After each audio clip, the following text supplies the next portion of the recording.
An American accused of spying on Russia will remain in prison for 2 more months. Paul Whelan was arrested in December after Russian officials accused him of having a thumb drive with state secrets on it. He denies all charges of espionage. Earlier, he said prison guards have physically injured him and violated his human rights. CBS News correspondent Ian Lee is following the story from our London bureau. Ian, what can you tell us about Paul Whelan's court appearance today?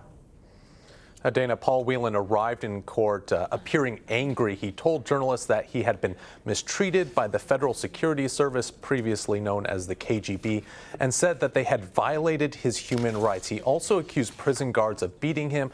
This is what he told the judge. The prosecutor is allowing unlawful acts that violate human rights, acts that violate Russian law by the FSB. The FSB has injured me. The prosecutor's office knows about this. The FSB is violating my human rights.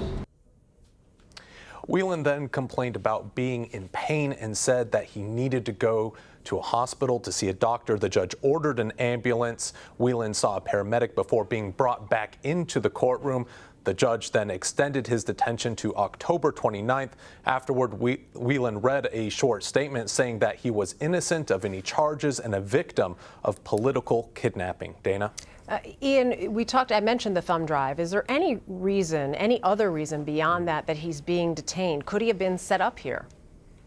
Now, Putin frequently voices outrage when Russian citizens are arrested in the United States, and he has frequently demanded their release. There's 2 cases in particular. You have Russian software developer Oleg Tishenko. He pled guilty of trying to smuggle F-16 fighter manuals to Moscow. Now, he denies being a spy. And then, of course, you have Maria Butina, who, of course, we all remember from the Mueller report. She pled guilty to conspiring to act as an illegal foreign agent.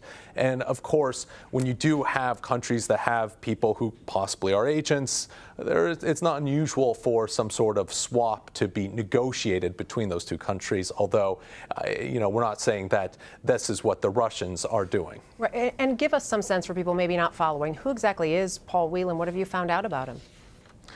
He is a man with an interesting history. He holds multiple passports. He is not just an American citizen. He also holds a passport from the UK, Canada, and Ireland. He's a former Marine and law enforcement officer.